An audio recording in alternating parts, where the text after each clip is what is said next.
own true birthrights. From the secret history of a possible bloodline of Jesus Christ, the secret history of America's founders, to the secret history of extraterrestrial interaction on our planet, here to bring light to the night. Your host for Night Vision Radio, Renee Barnett.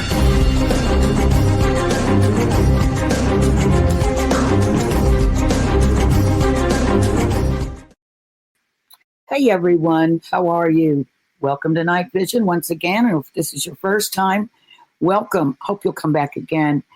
Got a great show planned for tonight. Got author Gretchen Cornwall with me tonight. Really excited because we're going to be talking about, among other things, Mary Magdalene and her huge presence in the southern part of France and why that is. And among other things about our history, our past, our ancestry. But I wanted to share something with everyone that may not know, but we are opening a center in southern France. It's called La Confluence, or The Confluence in English. And what it is it's a research and tour center. So we're set up to receive guests, come by for a cup of coffee or a croissant, and sit down and talk with us. We're going to be opening, I hope, we're aiming for Easter, because Easter is big in France, and it is also when all the tourists start arriving. So we hope to be able to do that.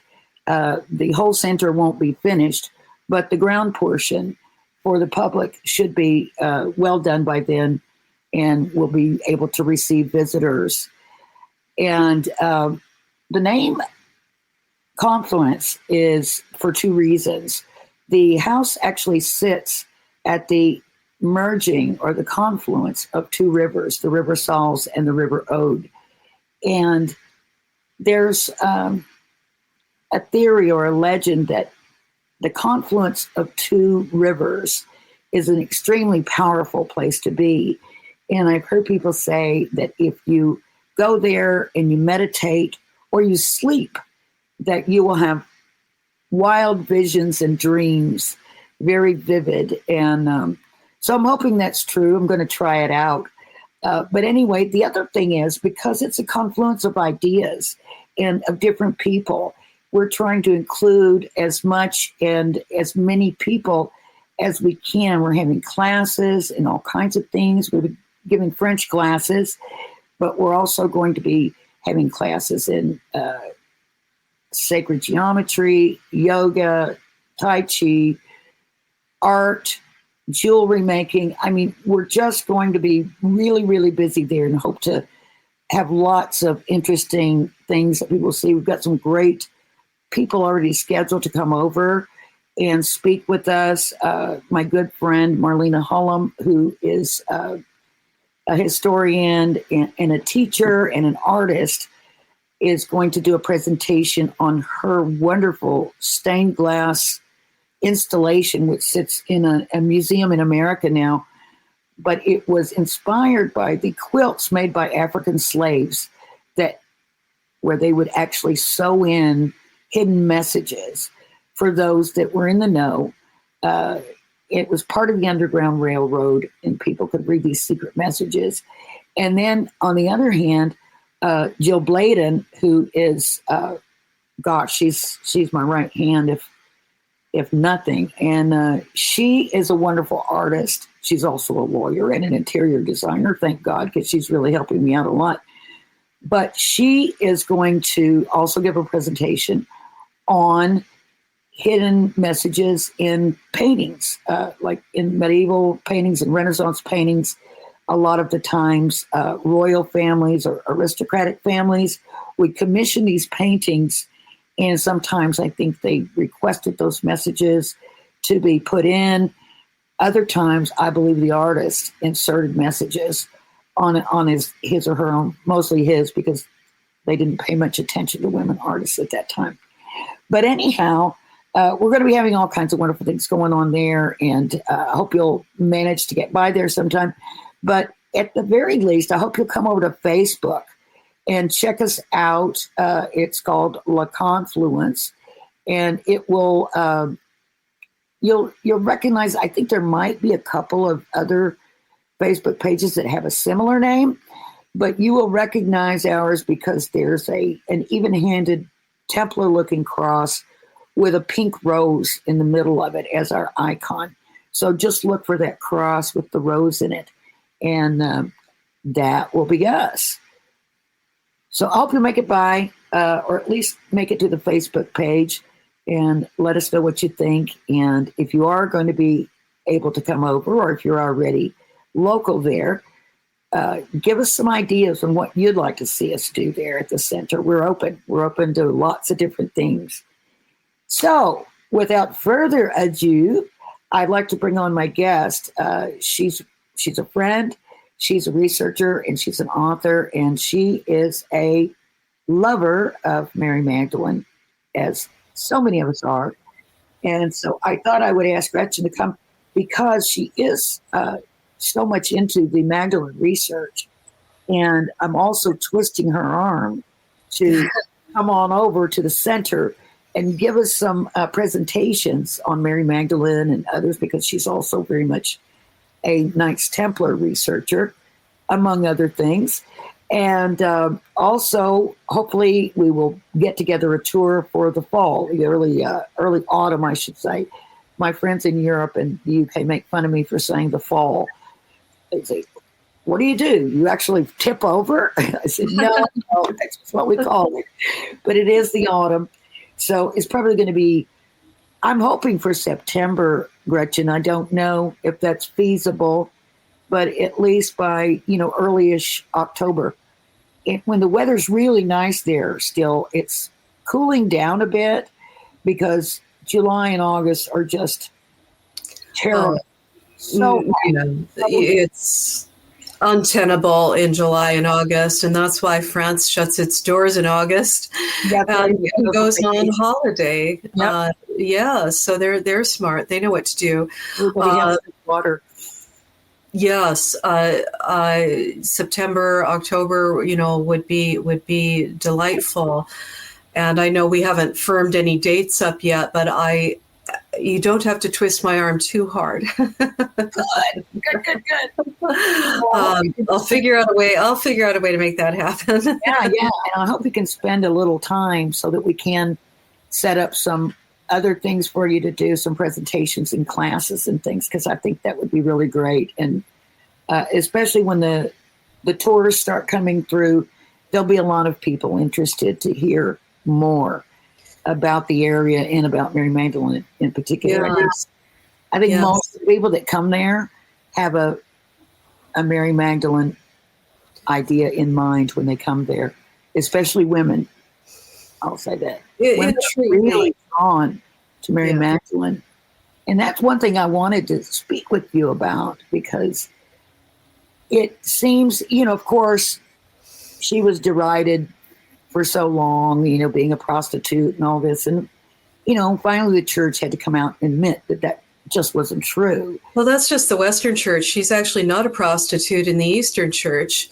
That was either purposeful or a scholarly mistake done by, a pope that was corrected in 1969. But the damage was corrected in 69, but the damage was done, and of course, once the Reformation movements started hitting in 1500s with Martin Luther, the church started fracturing, and in the West, she's written as a prostitute, but that was definitely a case of mistaken identity, if not character assassination. And she suffers from a long line of character assassination in the Western Church.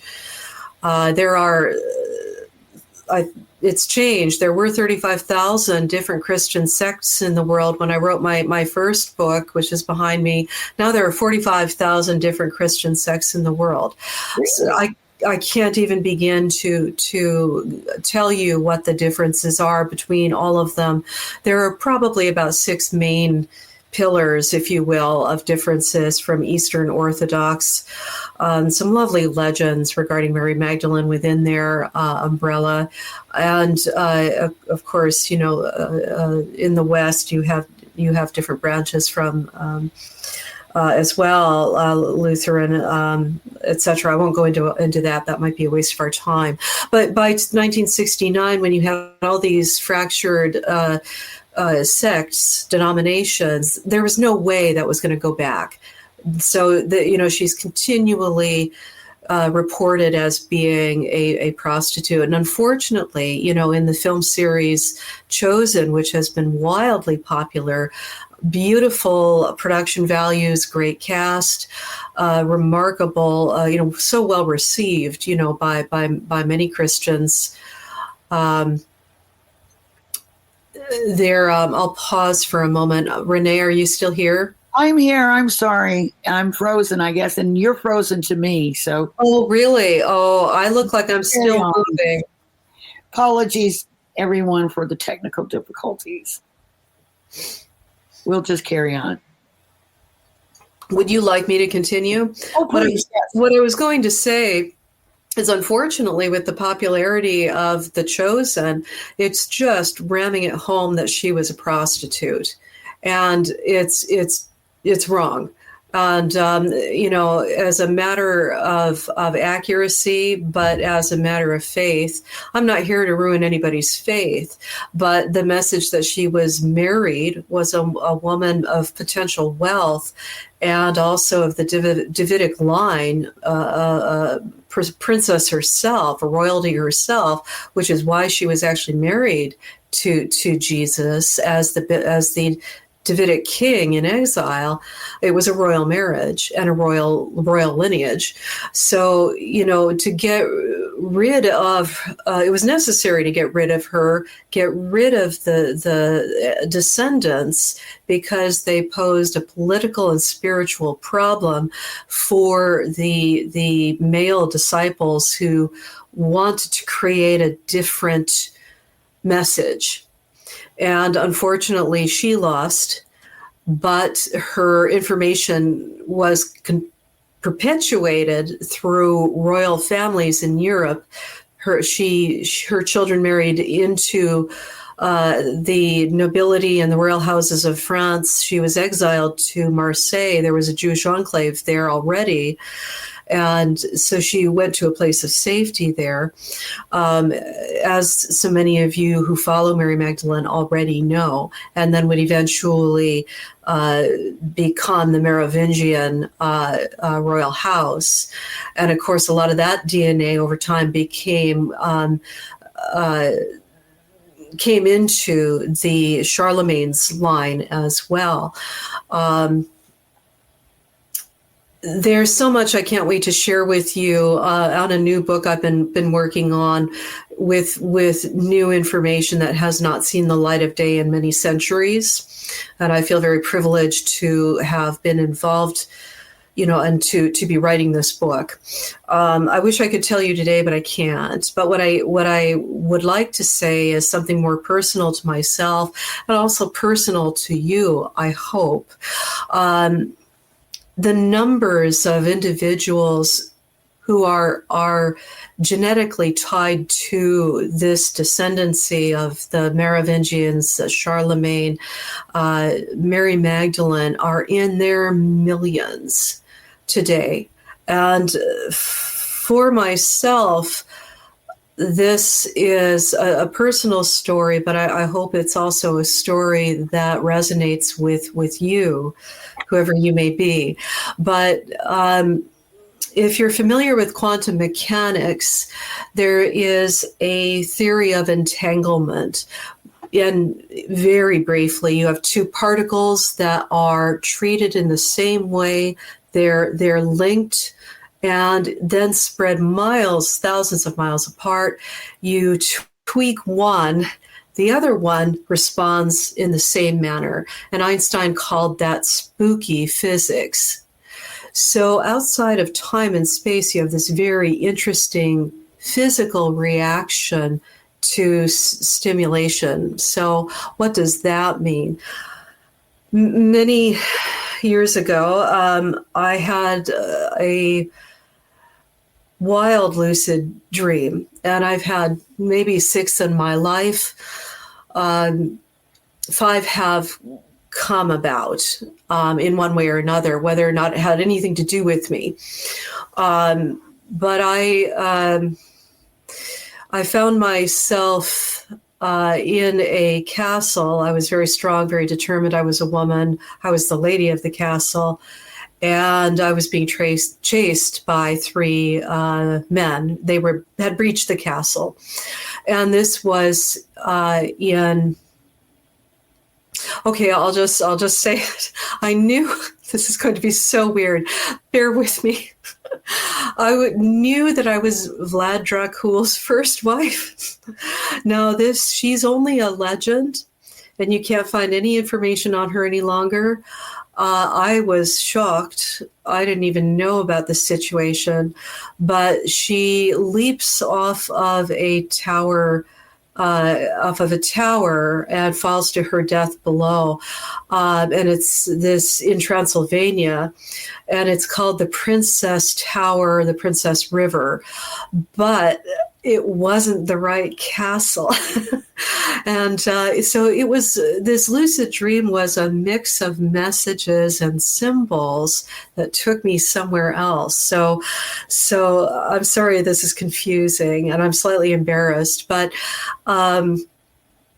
what in memory from this, and I've been profoundly, challenged by this vision for a long time, because according to legend, the enemy shot an arrow into the window of this castle. She reads the message on the arrow and says, "Oh my goodness, they're coming. I'm going to be brutally murdered or taken prisoner." So she throws herself off the tower. In mine, I was very assertive. I knew exactly what I was doing, and I'll save the rest for another time, but it does involve the motif of the dragon. But fast forward to 2020, I think it was, I was watching a BBC production of Dracula, and they were filming at a castle that I recognized, and I recognized the tower, and I went, "Oh my God, there's the tower." And here we are a few weeks later, this is another 5 years, this is 2025, so that was 2020. So it's been many years this has unfolded, and I had my DNA testing done, and that DNA data was taken, and it was a direct match to the Hungarian kings, the Arpad dynasty, and they were amongst the founding members of the Order of the Dragon in Eastern Europe. And this was new to me as of like about a week or so ago, and it just blew me away. So everything that happened in that lucid dream has come about, much to my great surprise. Now here I am writing about the Templars, kingly lines, powerful queens, spiritual traditions, oppressed traditions. And I never expected to have found that out. Now, I don't have a paper trail. I have a DNA trail. So I don't know how that came about. I would say DNA is better than a paper trail, I think. Well, there is an argument to be said for that, because of you never could tell really who the father was, other than by physical appearance, perhaps, but you always know who your mother is, and that's perhaps why the Jewish tradition of why you're, so I'm blown away by this series of events that have taken place over a long period of time. It makes sense to me because of my interest level in the topic. It's strange how one knows, and this is, I guess, what I'm trying to do is say to people who are watching, what have you felt? What dreams have you had? Now, I've had people write to me and say that they know their genealogy, and some of the people that I have, who are friends with myself, they can go all the way back to 800 something in Brittany in France, and they know exactly who they're related to. Others have had dreams that they've told me about, and it's in the West, we don't really honor our ancestors in the way that Shinto in Japan does, ancestral veneration. We're uncomfortable with the term worship in the West because we're conditioned to only worship, the status quo. But veneration and acknowledgement, and not arrogance. Knowing isn't arrogance, but having inspiration and aspirations, and knowing can come in different ways, from feeling to sight, smell, dreams, whether they're daylight, whether they're deja vu, whether they're a dream state. But when you get into the world of quantum mechanics, that's mechanism, that this wild world we live in, where everything is actually outside of time and space. And through our daily lives, once in a while, it punches through, and these powerful resonances through our DNA, from our past lives, from family on the other side, guides. Sometimes those moments punch through. Now, for me, this has taken place over junctures over many years. But I knew something was there, but I didn't know intellectually until just about 2 weeks ago. And I'm driven by this subject. It helps me make sense of my life. It drives me. It's not something I can put down. And I know a lot of people who are listening right now feel the same way. And this cuts across all politics, all denominations, whether you count yourself as a Christian or not. And what's interesting about that too is I recently looked up the demographic. How many, what do women in the United States, how do they identify? 75% of American women identify as Christians.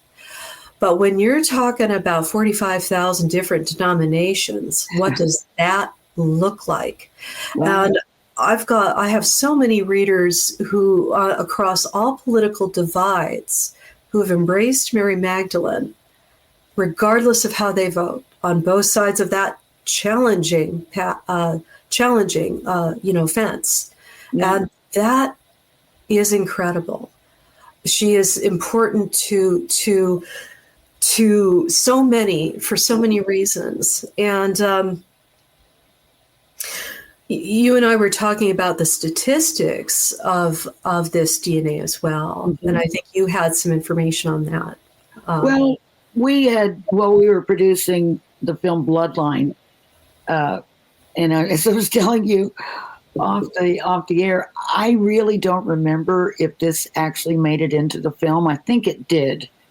It was just a small part where we were on the phone with this professor at MIT, and he had written a book or several books on statistical things, like just interesting, kind of a fun book in a way.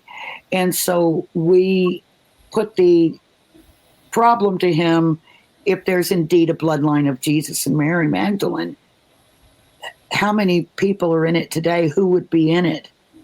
And his answer was almost near everybody.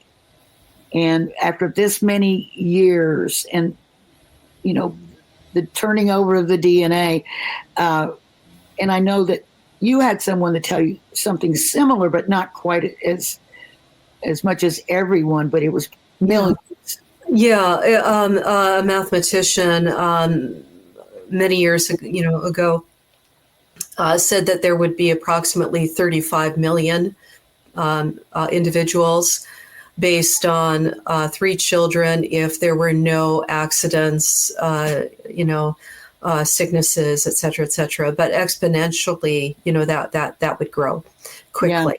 Yeah. And if 1 in 4 Europeans are related to Charlemagne, now he's called the father of Europe for a reason. Now, recently, yeah.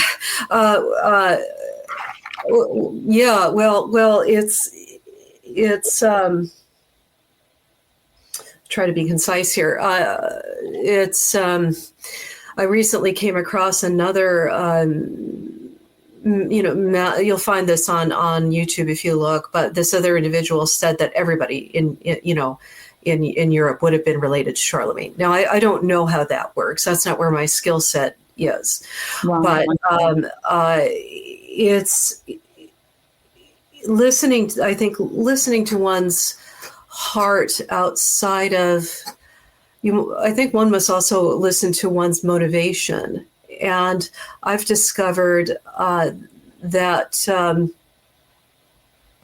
Mary Magdalene was venerated as Cassiopeia since at least Herod of Landsberg's Garden of Delights, which was an encyclopedia for her nuns for the leadership of her monastery.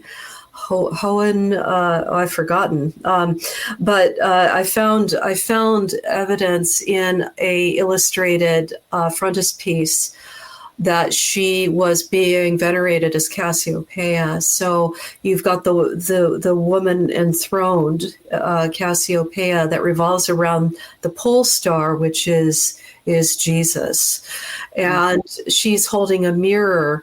And if you go back to Greece, above the Platonic mystery school archway, you had know thyself, which means get in there, dig up your dirt. What are your motivations? What makes you tick as a human being? What is the psychology that makes you work? And what are the human foibles, that we all have? And YouTube is so wonderful today. There's so many wonderful psychology portals out there, and individuals like Dr. Ramani, who has been featured many times on the History Channel, or the animated psychotherapy, like the School of Life. So how to grow up basically and become an adult instead of a woman child or a man child. And when you can do that, then you've got a basis for being very powerful spiritually and understanding what Mary Magdalene understood.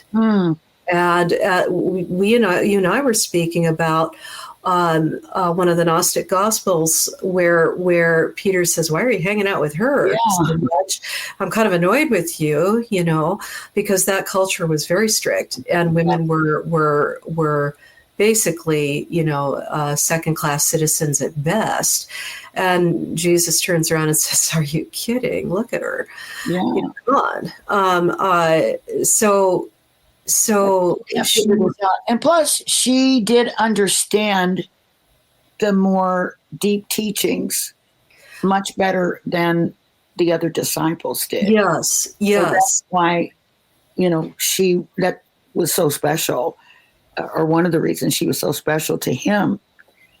And we also discussed how, by my thinking that he had actually chosen Mary Magdalene for those reasons to be the head of the church, but she was usurped by Peter. Yes. And I've got this little theory, because in the Bible, it says that Jesus said, "This is Peter, and upon this rock I will build my church." And everybody thought he's saying, for one thing, because Peter means rock, and that, I'll build my church, upon Peter, the rock of the church. But I was looking at it and reading it. I remember this was years ago now, and thinking, because he was talking and he said something about this is Peter, and upon this rock I'll build my church. I think he was pointing to an actual rock, so maybe that's been misunderstood all this time. Of course, like a sacred site. Yeah. Yes. The sacred mountain, the sacred, which has come down to us in Freemasonry as Mount Haradam. And there have been multiple locations chosen for that in Europe, but it's also a philosophical idea. But that is a great insight. I like that. And we were talking about the whole ancestral memory or genetic memory, and how you separate things, but they still behave in the same ways. But we see that in a physical way with people and animals.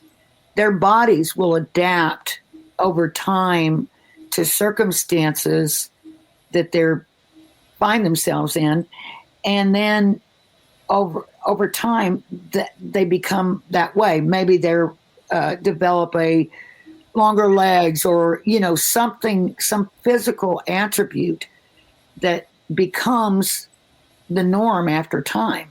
But it harks back to the fact that they had to climb trees or whatever it was that they had to do way back in time. So if we can see it on a physical level, why couldn't it be also on a spiritual or metaphysical level that we have these sort of knowing? Absolutely. I think it all starts on the inside, and whether your body adapts to a need as in a population base because of stressors or whatever, or desire for something else to happen. Yes, and it's what I find interesting when you think about, and I'm sorry, this is slightly off topic, when you consider Mexico and the Day of the Dead, and this is a very Catholic society today, but it's imbued with their prior impetuses. But the Day of the Dead is amazing because they acknowledge on October 31st that the veil between the worlds is the thinnest, and you can speak to your grandfather, your grandmother, talk to the people that have crossed over, and ask for advice and say thank you to them for their choices, which resulted in you. And that's something that as Westerners, Western Europe, the United States, or Western Europeans, descendants of Europeans, because in Mexico, they definitely honor their ancestors and communicate with them. And the Native Americans, the whole ancestral thing is huge. Yes. In Native culture. Yes. But it was, for some reason, we were talking in Europe, it was a big deal what their ancestry. Somehow, we kind of cut that cord when we came to the United States or to the New World. And it's sort of like we just sprouted up from here, because I really don't remember anyone ever talking about my ancestry or anybody else's, pre-Civil War. We didn't try to think back to where, we might have been, German, or we might have been this. It's always just our American ancestry. And it's so weird that we do that. It's like we've become disconnected. And I wonder if that might be part of our problem.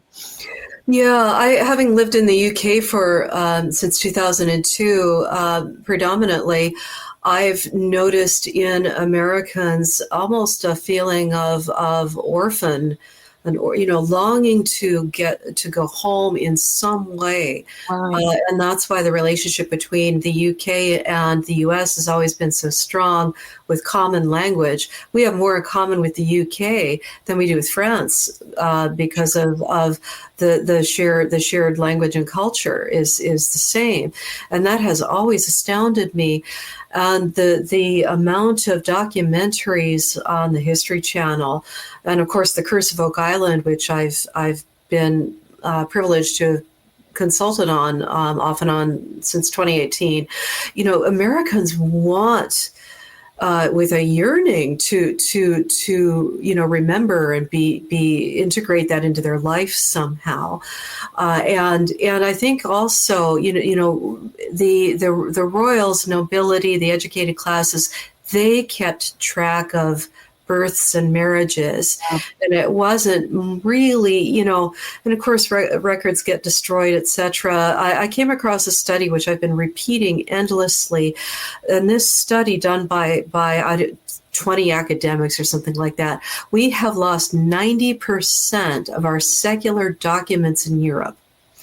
90%. So we think we know a lot about our European ancestry. And I tell you, what does that 90%, if we're only operating on 10%, what did that 90% say? Exactly. And so this is where you get into arguments about the Knights Templar and these other mysteries. And for me, I like to come at it from an anthropological point of view, psychology point of view, and a human point of view, is look at how we are as people today. We haven't changed that much. So you today, other than a strict culture, would be the same.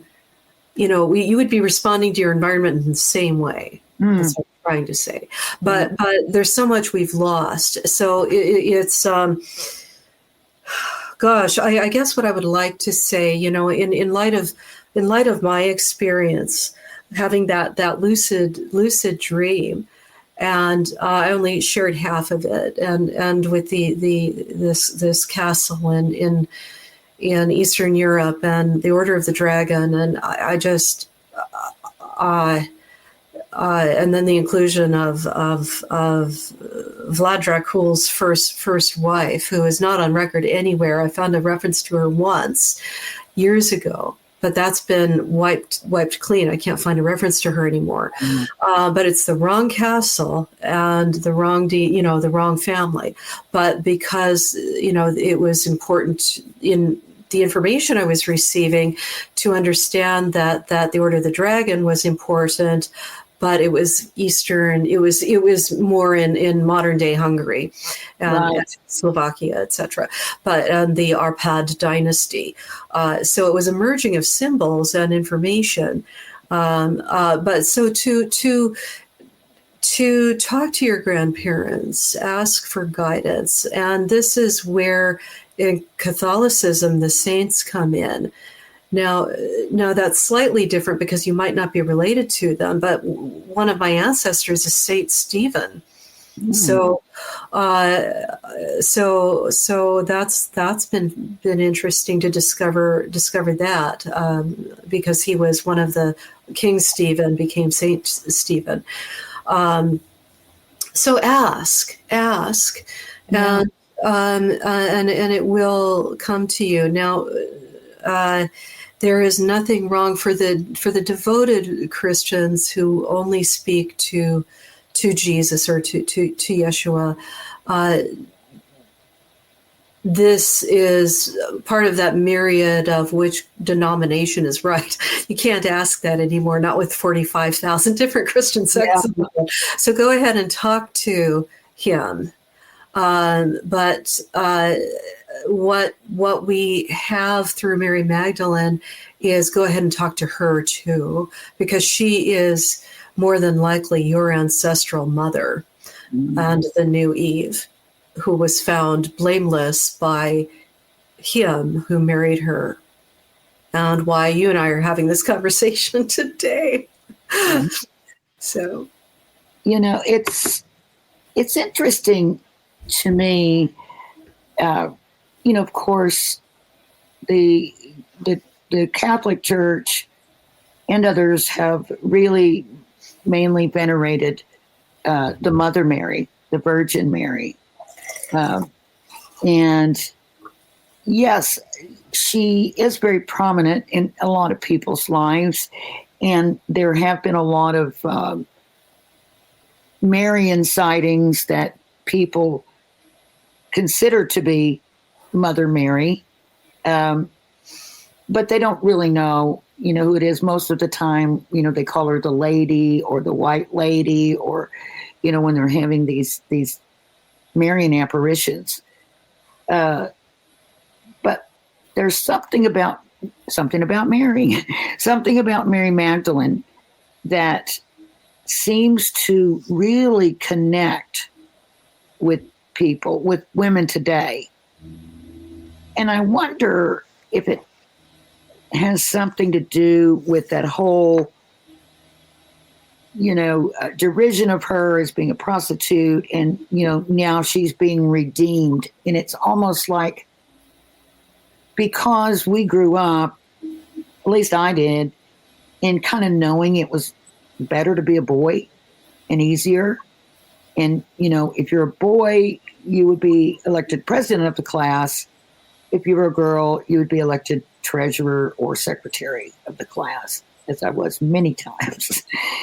And I remember in school, the boys, the smart boys, would always get all this praise, but there was always more smart girls, and they would just get ignored. It was kind of funny, but it was, we just accepted it. That's just the way it was, because he's a boy, And I remember the first time in 1982 when I read Holy Blood, Holy Grail, and they entertained the idea of the marriage of Jesus and Mary Magdalene and a little bit about her history. And I remember feeling so vindicated somehow. Not that I had been a big Mary Magdalene follower up to that time, but I realized it felt personal. And it was like, by raising her up, to her rightful position, it uplifts all of us. And in particular, all women. And do you think that is the reason why people are so enamored with her? Oh, yeah. I mean, if she was worthy enough to have been his bride, his confidant, his co-equal, he ascends, after the crucifixion, and she stays and continues the mission and passes down the training, the traditions, and it wasn't eradicated. It couldn't be. And I can't wait to share what I have found in the last year plus on this front. I know. I can't either. She was the new Eve. And in the three Abrahamic religions, everything is Eve's fault. And there are terrible things, said about women by, not all, but you have two classes of men in these religions, and one does not like women at all. The other one wants to have a relationship with women and have doesn't feel intimidated, isn't abusive, wants to grow and have a great family, a good life, or whatever. So in history, when you look at monarchs and the different relationships they have with their wives, you see it play out, and you see it in the letters. St. Augustine. And if you're in the UK and where southeast England, not far from Canterbury Cathedral, where his first church was, I think it's 597. He shows up with, and it's not talked about much, but he brings a Merovingian princess with him, and she marries the King of Kent. But the emphasis is put on him trying to bring quasi-heretical England closer to Rome. And that's when priests were no longer allowed to marry at that juncture when he shows up. But he also said that women are not worthy of life. Women are of Eve, and it's always Eve that shows up in a woman. You can't trust women. Right. And that's a terrible thing to say. Women are temptresses. Yeah. So you're either, either a harlot or a virgin. Yeah. And I'm sorry, but that's not how life comes into the world. So it's about love and mutual respect in partnerships and marriages. But, you get so you get this hallmark of English history and church history, what a great guy St. Augustine was.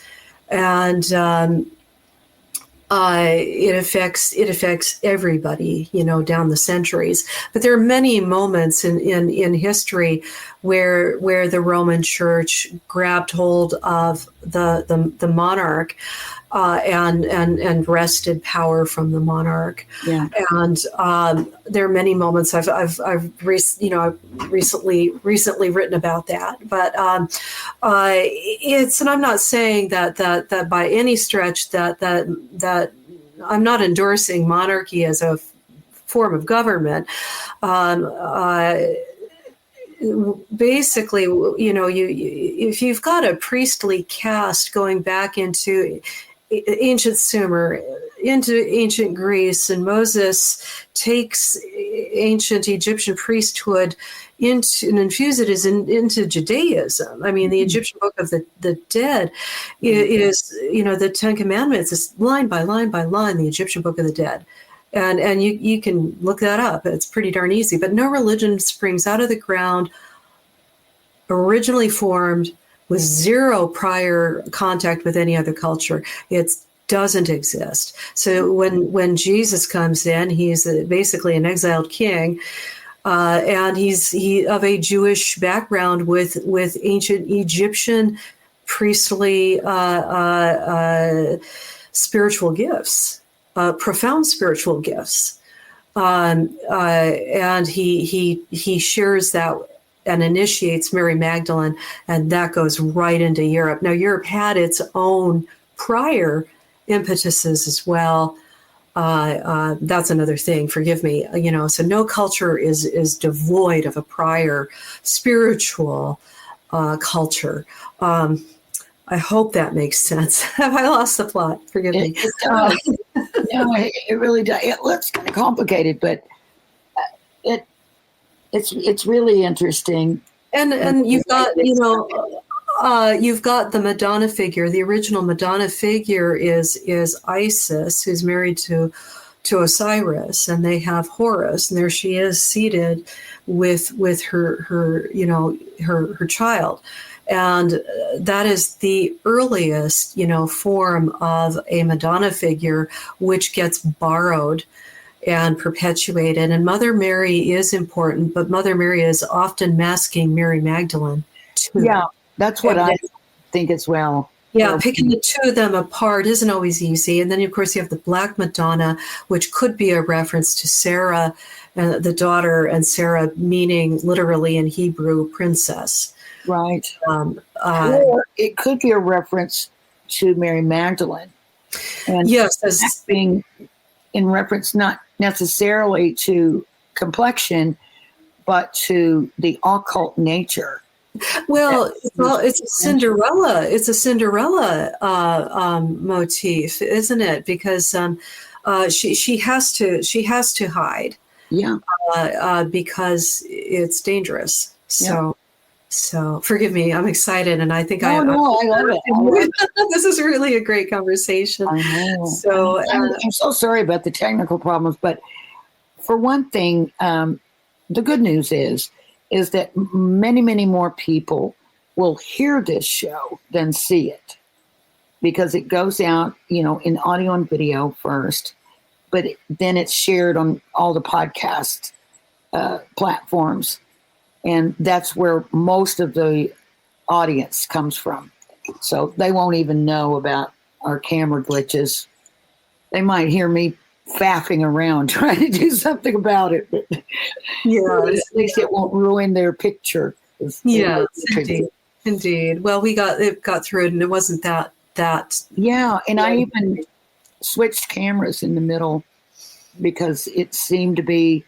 I was just unplugging everything that I didn't absolutely have to have because my picture went black, and I couldn't see anything, and that includes even operating the board here. So anyway, hopefully I'll get that straightened out before next week. But it also could be due to we are in some crazy weather here in Southern California.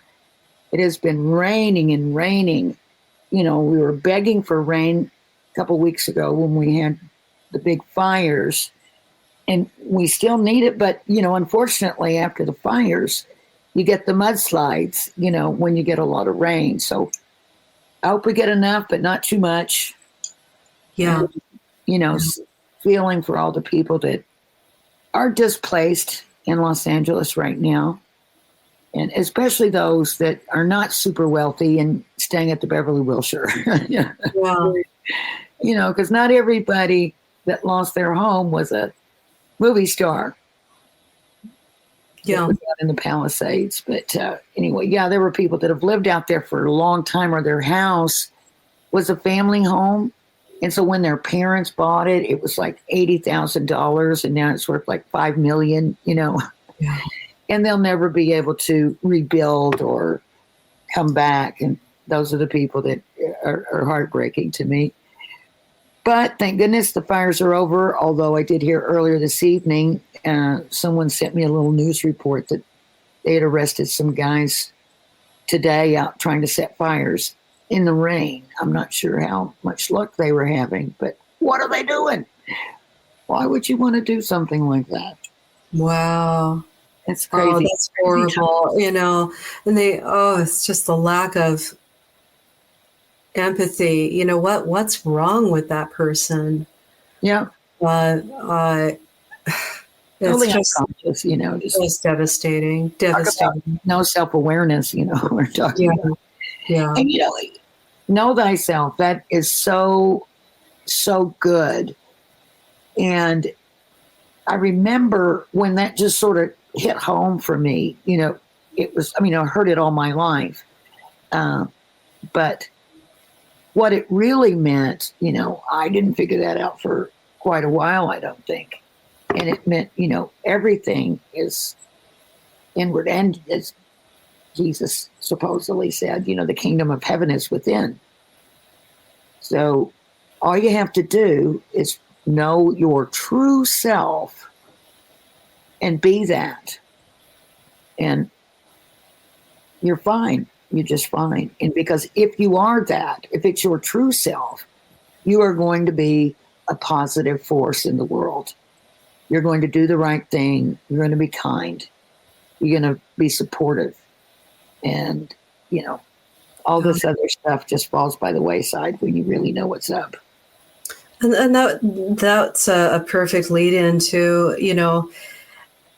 it's complicated. It's like one coin in the realm of quantum mechanics. I had this experience, and it's turned out to be rooted in reality, although I didn't really understand at the time what it all meant. But so I'm part of this stream, and the traditions, the history, the mysteries. Mm-hmm. Her story is very important to me.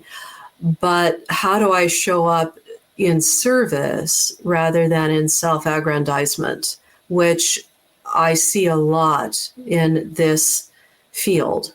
It's different. It's difficult. Yeah, and ego is our biggest enemy, I think. Yeah, and it's subject to it. It's like it's easy to fall prey to the ego. Yeah. And there have been times when I've just embarrassed myself because I was getting all like thinking I was all this and all that. And suddenly I thought, what in the world? I'd been invited to speak at this place, and I think there were like maybe, a couple thousand people there. And I had been told that if we came there to speak, we were guaranteed that we would have a standing ovation. Well, if you're guaranteed a standing ovation, then how real is that standing ovation really going to be if people have just been told to do it? Yeah. How could they guarantee it? Anyway, so I knew that going up, went up there, did the presentation and everything. And then everyone was just going wild and giving us a standing ovation. And I caught myself standing on stage doing this. You were excited. You were really excited and into it. I was a star. And so but in the middle of it, right there, in mid, throwing kisses, I said, "What are you doing? You know this was staged. You know that whether or not they thought you were the most horrible speaker in the world, they were going to give you a standing ovation. Yet you fell for it anyway. It felt so good." And it was funny because a few months later, I knew someone else that went to speak. And I said, "Oh, how was it?" And he goes, "Oh, it's good." And I said, "Did you get your standing ovation?" And he said, "Yep." I said, "Felt good, didn't it?" And he started laughing and he said, "Yeah, it did." And I said, "Man, I caught myself really like eating that up. It was a shame." Anyway, oh my gosh. It's challenging. It's challenging. I think that it's really important to not down ourselves either, because we've all been taught to feel guilty, feel shame, that it's your fault, but that is really counterproductive to the immune system. If you're happy or are satisfied and contented with your life, your immune system is going to be more stronger. I don't think that we're supposed to be feeling horrible about who we are, and I don't think we're supposed to, because we're created through the divine mind. I think maybe through the long lens of time, but from those higher levels of we have solidified into these forms, and the Garden of Eden, the fall, all of these are metaphors from a very long time ago, written under a thinking pattern that might not be very human or kind. But, our immune systems are meant to respond to love, kindness, positivity. And we have to be responsible. We need to, we love adventure, we like hard work as human beings. And, we have to contribute we have to contribute to our world, or basically we die. If you're a hunting party, wandering around and hunting and gathering, you've got to participate or you go out. So it's this balance of the real physical action with positivity and a solid intention. Yeah, and don't let people tell you you're not worth it and you're unworthy somehow. But aspiration, inspiration, all day long, and we're creatures driven by huge hormonal powers to keep the human race going. If we didn't have that drive, we would be over a long time ago. So we're battling the human system along with aspirations of becoming greater within and in our lives and to our communities. So. And on that note, we are out of time. We've gone a little bit over, but I don't think. Oh, my apologies. Our executive producer, Bill, will mind too much. If he does, he can take it up with me. No, he's very good. And I just hope he's able to deal with this show with all the glitches in it tonight. But he should be, at least on the audio portion of it.